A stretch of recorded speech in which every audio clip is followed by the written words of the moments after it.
Você já parou para pensar que a sua empresa pode estar pagando impostos a mais? O nosso sistema tributário é bem complexo e é comum as empresas pagarem mais do que o devido. Saiba que é possível recuperar os valores dos últimos 5 anos e reforçar o seu caixa. A Fortus Tax é especialista no assunto e já ajudou muitas empresas nos seus 18 anos de atuação. E o mais importante, você só paga pelo serviço depois que o dinheiro estiver na sua conta. Fortus Tax. Pagar o justo é o nosso forte.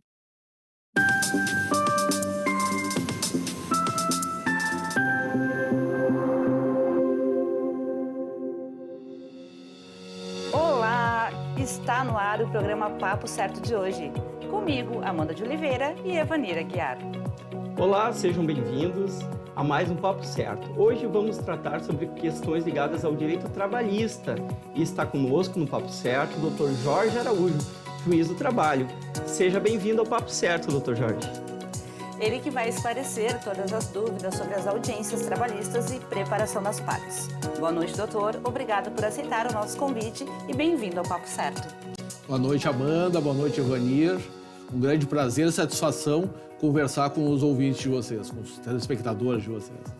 E se você tem alguma dúvida sobre esse tema, nos envie sua pergunta pelo nosso WhatsApp 51 3029 8080, que o Dr. Jorge vai responder a todas as dúvidas sobre esse assunto aqui no Papo Certo. Nós voltamos em 30 segundos.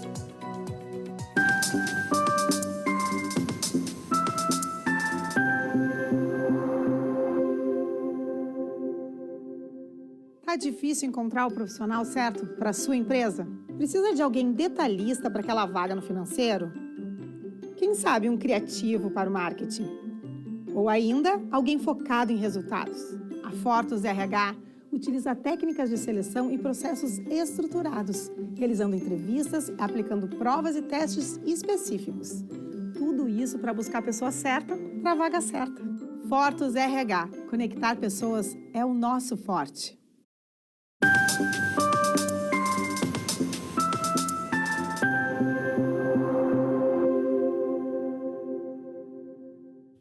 O Papo Certo está de volta e eu quero iniciar esse bloco agradecendo a presença do Dr. Jorge Araújo, pois hoje no Papo Certo nós vamos falar sobre audiências trabalhistas e preparação das partes.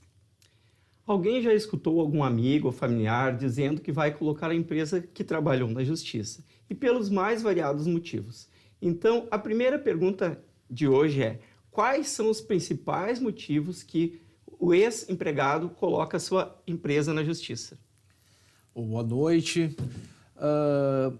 É cada vez mais comum, né, os processos trabalhistas, as pessoas demandarem. A questão principal, né, que a gente pode dizer, que leva o trabalhador a colocar a empresa na justiça é ser despedido, estar desempregado, perder o emprego, né, vai levar ele a, né, quando insatisfeito com essa situação, procurar um advogado para, né, ver os seus direitos, né? E daí também algumas outras situações dentro dessa situação, né? Principalmente quando o trabalhador se sente injustiçado na relação, né? Não necessariamente por perder o emprego ele vai entrar na justiça, mas às vezes quando ele se sente injustiçado, quando ele vê que houve algo errado, ou às vezes até percebe que a empresa não é honesta nas suas relações, né? Ele vai procurar, né, identificar se tem algum direito e ele vai procurar um advogado para isso. Então, a situação mais comum é no momento do desligamento e que ele se sente prejudicado naquele momento da rescisão, então é que ele vai procurar ali a justiça para ver o seu direito. Exatamente, a gente chama às vezes a gente diz que é a justiça do desempregado, né? Uma grande parte dos processos é de pessoas desempregadas contra o ex-empregador. É difícil o trabalhador entrar com ação com um processo em andamento, exceto algumas situações mais pontuais, né? Por exemplo, estatais, né? Quando trabalha para estatal, ele continua trabalhando e entra com a demanda. Mas geralmente, né, a regra geral é o trabalhador desempregado entrar com a ação na Justiça do Trabalho. Obrigado. E no caso, doutor, para ele ajuizar uma ação, qual é o passo a passo? Bom, o pessoal fala que tem o jus postulante, que a pessoa poderia entrar com processo diretamente na Justiça. Hoje em dia isso está cada vez mais em desuso, é possível ainda, mas é muito complexo. Então, o ideal é procurar um advogado, né, conversar com um advogado de confiança, né, ou o sindicato, se não tiver um advogado de confiança, e, né, expor a situação, apresentar as questões, documentar, principalmente levar os documentos, né, da relação, levar a carteira de trabalho, levar o contrato de trabalho, todos os documentos que tiver, procurar o advogado, consulta o advogado, vai conversar com o advogado.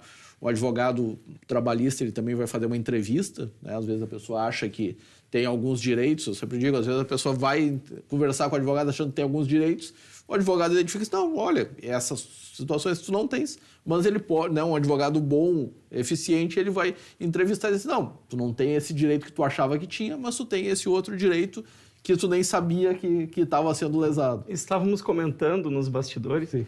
que a primeira audiência acontece, na verdade, com o seu advogado. Exatamente, o advogado, eu sempre digo, o advogado é o primeiro juiz da causa, né? Então ele vai analisar, vai perguntar, o interrogatório, né, que se faz no processo, na verdade ele é uma entrevista, né? O interrogatório, o depoimento pessoal são modalidades de entrevista. Então o advogado vai entrevistar, né, o cliente para saber como é que foi a relação, o que ele traz, né, como se desenrolou o contrato de trabalho ao longo de todo o tempo. E daí ele vai identificar algumas situações, porque ele já é um especialista da área, ele vai já perguntar e já vai identificando situações onde pode ter havido alguns problemas, né, que pode gerar um processo. Muito bem, tenho mais uma pergunta. Quais os casos que justificam ir buscar os meus direitos e como a pessoa faz para provar esse seu direito? Pois é, o direito do trabalho ele é muito amplo, né? Então tem várias questões, né? Dos processos é o que das relações de direito é uma das que mais gera direitos, né? Então o trabalhador vai identificar isso, mas os principais, né? Horas extras, né? É muito comum. A rescisão, né? A forma da rescisão já é muito comum que a empresa desligue o empregado em um momento de crise, então às vezes não paga algumas das parcelas, às vezes não paga nenhuma das parcelas rescisórias. E daí outras questões também, acidente de trabalho, né, gera muitos processos, questões relacionadas à higiene e segurança do trabalho, como insalubridade, periculosidade, também geram muitos processos, né? Então são várias situações que podem gerar processos, reajustes salariais, né, índices de reajustes, são várias questões que podem ensejar o nosso processo. Bom, e falando em dinheiro, doutor, e em casos que a pessoa está tentando apenas ganhar um dinheirinho, se o ex-funcionário perde a causa, ele é obrigado a pagar alguma coisa para a empresa? Houve em 2019 teve a reforma trabalhista, né? Anteriormente não havia, né? Havia a gratuidade da justiça, né? E o trabalhador, ainda que perdesse a ação, ele não seria condenado a honorários. Nessa reforma trabalhista de 2019, houve esse estabelecimento. Olha, é necessário pagar, né, pelo que perde, é necessário pagar o advogado da parte contrária. Mas essa regra, né, essa lei, ela caiu no Supremo Tribunal Federal, então, atualmente, né, o risco do trabalhador, claro, né, vai depender muito também se o trabalhador tem renda, se ele tem condições, o grau de má-fé do processo, né? Mas o ideal é, né, se não tem direito, não entrar com ação, né? Mas, em tese, a consequência de um processo que seja só para ganhar dinheiro é baixa, exceto que o próprio trabalhador perde tempo também, né? Se ele não tem direito, ele vai perder um tempo precioso, vai perder o tempo do advogado, e tempo é dinheiro também, né? Então, e também tem que os cuidar custos disso aí. do advogado, né? Também, exatamente. O advogado, alguém vai estar pagando essa despesa, né? Com certeza. Bem. E qual o tempo máximo para se pagar uma dívida trabalhista pelo empregador, no caso? Existe o que se chama de prescrição, né? Então, quando o trabalhador é desligado da empresa, né, ele tem 2 anos para entrar pedindo as indenizações decorrentes do contrato e relativo aos 5 últimos anos, né? Então, ele tem 2 anos para entrar, pedindo os últimos 5 anos. Né? Se ele entrar no final dos 2 anos, ele pede só os 3 últimos anos do contrato. Né? Então, esse é o tempo de... Em regra, é esse. Né? Mas vai ter algumas situações específicas. Uma dúvida, em relação ao fundo de garantia, aí gera alguma dúvida, porque o fundo de garantia seriam 30 anos. Mesmo assim, o trabalhador que ingressar ali no final do prazo de 2 anos, retroagindo 5, ele só terá direito àqueles 3 últimos anos trabalhados? Pois é.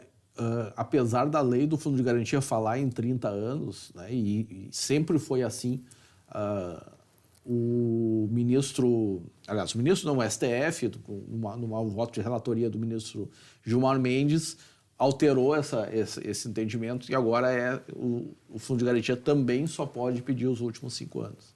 Apesar da característica previdenciária que tem, se entendeu que o fundo de garantia também prescreve em 5 anos. Mas hoje também o empregado também tem condições de acompanhar esse seu saldo do fundo de garantia. Hoje, com a digitalização, com o mundo digital que a gente vive, também tem essa facilidade, né? Então é importante o empregado também ir acompanhando os depósitos do seu fundo de garantia, né? Para evitar que aconteça tudo isso.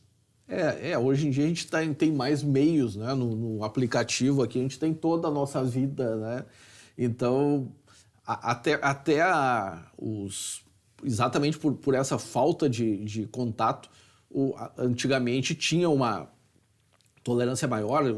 A própria Constituição previa que os rurais teriam um tempo de prescrição maior, mas depois acabou igualando tudo, né? E a gente fica nesse período aí. Então, o trabalhador tem que estar atento, quando tu fala, o trabalhador tem que estar atento porque tá perdendo. Senão, se ele não reclamar, está perdendo. Muito obrigado. Mais uma pergunta, doutor. E se o ex-funcionário não tem provas, apenas testemunhas, isso conta de que forma no processo? E quais são os tipos de provas mais interessantes para os casos, então? Pois é, a gente tem uma hierarquia, vamos dizer assim, uma hierarquia de provas. Né? Quanto mais concreto, né? Se eu tenho um documento, se eu tenho alguma gravação, se eu tenho alguma filmagem, são provas melhores, mais concretas para demonstrar esse direito. Agora, se não tiver, né, e o trabalhador nem sempre tem o acesso aos documentos, a empresa é que tem esse acesso aos documentos e tem a obrigação de documentar, a empresa tem a obrigação de formalizar o contrato, tem a obrigação de assinar a carteira, tem a obrigação de registrar o contrato, tem a obrigação de registrar a jornada. Né? Então, o trabalhador nem sempre tem acesso a esses documentos que ficam com a empresa. Então, vai ter 2 situações. Como a empresa tem a obrigação de ter esses documentos e a empresa às vezes não traz esses documentos, por exemplo, jornada, né, já vai haver uma presunção favorável ao trabalhador. Né? Mas, claro, o trabalhador também tem as testemunhas como uma forma de corroborar suas teses. Né? Então, a testemunha, a prova testemunhal e às vezes até o próprio depoimento da outra parte, né, servem para provar isso. Em horas extras é muito comum a gente precisar dessa prova da testemunha para demonstrar esse direito. E se esse trabalhador não tem nem testemunha, como é que fica? Pois é, não é tudo que a gente consegue obter. Né? Às vezes tenho até um ditado que diz, olha, se tu tem o fato, mas tu não tem como provar, tu tem uma boa história, né? Mas não tem a demonstração e talvez o juiz não consiga, né, dentro dessa falta de elementos probatórios, né, que a prova serve para gerar convicção no juiz, né, para o juiz decidir, né, seguro do direito. Se não tiver provas, talvez possa acabar não ganhando, não obtendo, não concretizando seu direito. E, doutor, existem casos de pagarem testemunhas para prestar depoimento falso em audiência? Pois é, as pessoas às vezes quando perdem o processo, elas têm uma tendência a dizer, não, isso aí as testemunhas foram compradas, né, às vezes até o juiz foi comprado. E eu nunca vi, eu já ouvi falar, mas nunca vi uma situação concreta disso. Eu tenho 26 anos de justiça do trabalho, nunca vi uma situação assim muito, né, caracterizada dessa situação. Já aconteceram algumas coisas até. Agora me lembrei até um caos, quando eu estava no interior do estado, eu tinha um processo e o trabalhador alegava que trabalhava para determinada empresa, fazia jornada extraordinária, daí a testemunha que veio depois diz, não, ele trabalhava lá e tal, como é que sabia? Aí eu passava pela frente. Daí eu disse, bom, tá. Daí passa um tempo, daí outro processo semelhante, daí a testemunha diz, não, mas o senhor sabia? Como é que o senhor sabia trabalhar? Aí eu passava pela frente. Daí naquele homem me deu um clique, aquela testemunha era a mesma testemunha do processo de 2 semanas atrás que ele conhecia por passar pela frente. Daí assim, é crível que alguém passando pela frente vai entender. Mas daí acontece aquela coisa, a prova foi tão ruim, né, que não chegou nem a caracterizar crime, porque é aquele crime impossível, né, que foi tão bem flagrado que não acaba não tendo. Quer dizer, impossível não é essa situação, né, mas algum caso mais grave eu nunca vi, mas agora me lembrei desse aí que é bem... Digamos que essa testemunha era onipresente, ela estava em todos os lugares, então. Exatamente. Não, e às vezes acontece coisas assim... Tinha uma outra situação, o cidadão disse que conhecia a trabalhadora porque eles pegavam o ônibus junto e sabia que ela trabalhava naquele local porque ela sabia. Daí eu disse, tá bem. E o senhor trabalhava onde? Daí ele não se lembrava onde trabalhava. Lembrava que ela trabalhava porque pegava o ônibus, mas não lembrava onde ele trabalhava. Tá bom, muito obrigado, doutor. O papo está muito bom, mas nós vamos fazer um rápido intervalo e já voltamos com o nosso Papo Certo. Fique com a gente.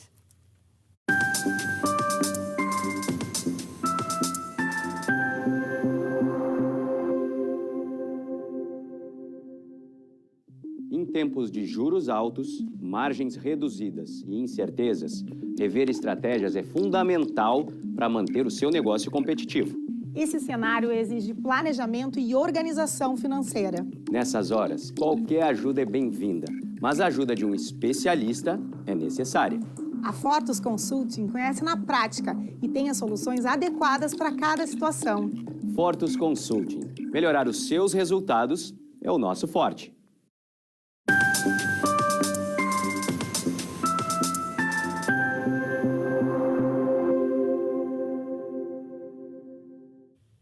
Voltamos com o Papo Certo, lembrando que de segunda a sexta, às 8 da noite, estaremos aqui ao vivo e contamos com a sua audiência.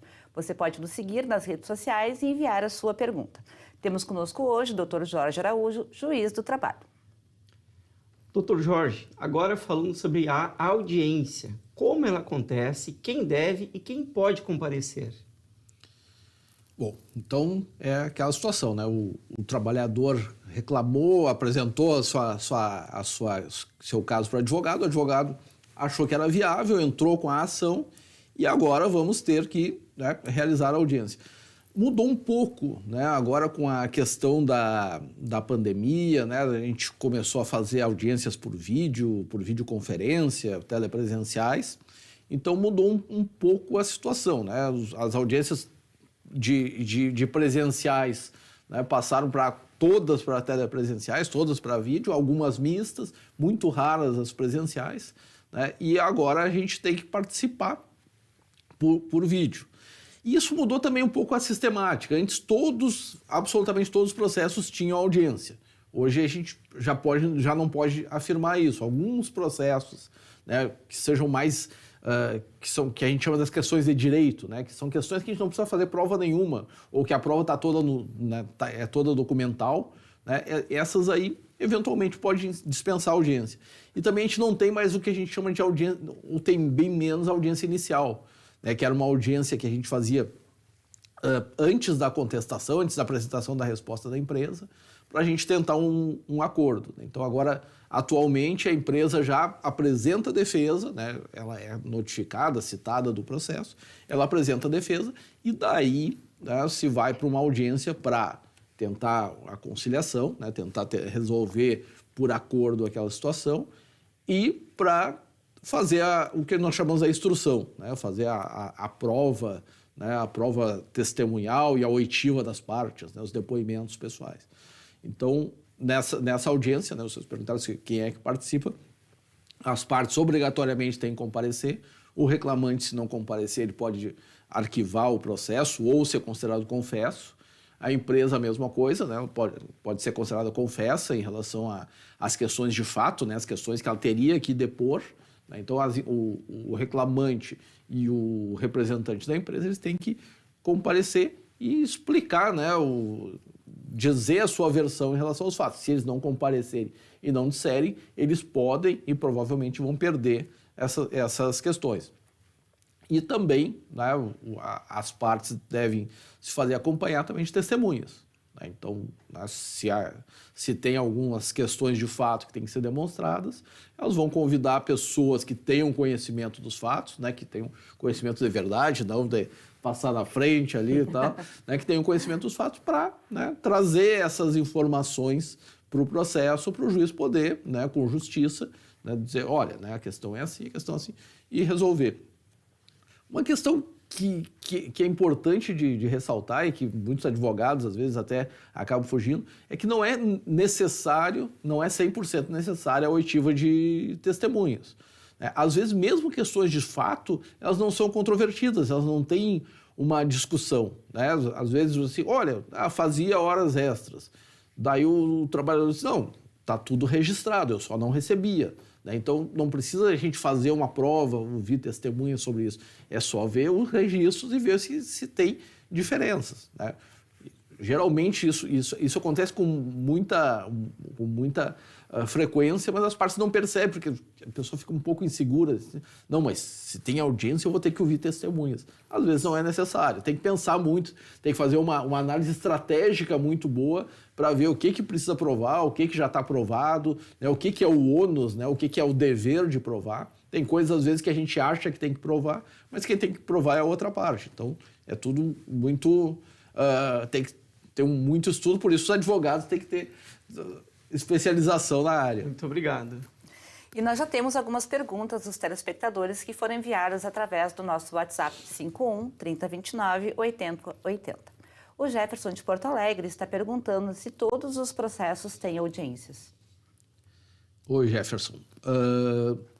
Não necessariamente, mas dá para considerar, né, para a gente não ficar excetuando, que tem que se pensar que vai ter audiência. Né? Em algumas circunstâncias pode acontecer de não necessitar audiência, mas, né, se a pergunta é essa, vão dizer que 99% tem audiência e tem que pensar que vai ter audiência.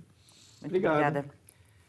A Vanessa de Sapucaia perguntou, nesse tempo de pandemia, as audiências acabaram sendo online. E se não abrir a câmera, é considerado um desrespeito, doutor? Excelente pergunta. Agora, com essas audiências por vídeo, né, nós temos que equiparar com a presença na sala. Né? A gente vai, né, pelo menos por ficção, a gente tem que equiparar. Se a pessoa está com a câmera desligada, ela não está na sala. Né? E digo mais, ela tem que pedir licença para o juiz, né, para quem está presidindo a audiência, para dizer, olha, né, eu vou desligar, né, sei lá, derramei café, eu tenho que ir no banheiro, alguma circunstância assim, tem que cuidar para, né, pedir essa orientação. E tem que cuidar algumas questões também que são importantes da gente falar. Estar em audiência por vídeo não quer dizer que é o oba-oba. Né? A pessoa está numa solenidade, numa situação formal e por uma exceção, né? E por sorte ela não precisou se deslocar, não precisou ir, mas ela está numa situação formal. Então ela não pode estar fazendo as unhas, não pode estar num bate-papo. Preferencialmente não estar em um carro, às vezes a gente até entende, né? Às vezes uma testemunha precisa se retirar do local, ela está trabalhando, ela se retira do local, vai para o seu carro para prestar o depoimento, mas, né, tudo, né, ela tem que ter um máximo respeito, né, a formalidade, não é respeito todo mundo tem que ter sempre, né, a máxima formalidade de quem está numa audiência, né, tem que guardar a comparação com uma audiência normal, presencial. Muito obrigado. Temos mais uma pergunta aqui, então. O Victor, de Novo Hamburgo, perguntou, quando a empresa não dá escolha para ele fazer hora extra, ele pode processar? Boa pergunta. Victor, a gente tem que levar em consideração que quando a gente vende o nosso tempo de trabalho, né, quem está comprando ela tem direito a algumas exigências. Mas não é obrigação de forçar que o empregado faça horas extras. Daí, pois é, mas se a empresa precisa, né, em alguma circunstância, ela pode pedir, né, daí vai vigorar o bom senso, né, mas a empresa pode, né, se é uma situação que ela de fato necessita horas extras ou que, né, faz parte do tipo de relação, ela pode pedir e, eventualmente, o trabalhador pode negar ou também pode até gerar um problema disciplinar ele negar ou não fazer horas extras. Mas vai depender muito do caso, a gente não pode generalizar, mas eu diria que a empresa pode, né, exigir horas extras, assim como o trabalhador pode se negar. Certo. Vemos muitas pessoas falando em processar o local que trabalhou, mas também é comum, por parte das empresas, processar ex-funcionários? Esse tipo de coisa é mais fácil dizer que é possível, mas não é muito comum, né? Em algumas circunstâncias pode acontecer, né? O trabalhador recebeu um salário, um valor a mais, não devolveu, ou se apropriou se apropriou não, mas recebeu um uniforme, não devolveu, né? Algumas circunstâncias assim, pode, né? A competência é do seu trabalho e a empresa pode demandar. Mais comum que acontece é a empresa entrar com o que a gente chama de reconvenção, né? O trabalhador entra com a ação e a empresa entra com a reconvenção, fazendo um pedido, né, em relação a ele, pedindo às vezes para abater de eventual crédito. Né? Mas equipamentos também é possível que aconteça. Né? Equipamentos, às vezes mudar uma situação, por exemplo, o trabalhador recebe a adicional de salubridade por força de uma decisão judicial, a empresa pode pedir uma outra decisão reconhecendo que não há mais, né, que pereceu essa insalubridade. Então, mas é possível, mas é bem raro, assim, é muito raro esse tipo de ação. Digamos 1% dos casos. Ou menos. Ou até 1%, menos. Está certo, então. Bom, muito obrigada a todos. Os esclarecimentos do doutor, muito obrigada também. Obrigada pela sua audiência. Muito obrigado, doutor, pela sua participação e obrigado à audiência. Lembrando que o Papo Certo é reprisado de segunda a sexta-feira, às 7h30 da manhã, aqui na Ubra TV. Muito obrigado, gostei muito de participar, debater esse papo com vocês aqui e fico à disposição aí para outras reuniões. Certo, então, muito obrigada, doutor. Nós voltamos amanhã ao vivo para mais um Papo Certo com o Dr. Marcelo Becker, advogado especialista em Direito da Família, que faz parte do escritório Becker e Moraes, falando sobre guarda compartilhada. E se você tem alguma dúvida sobre esse tema, pode nos mandar pelo WhatsApp 51 3029 8080. Até lá!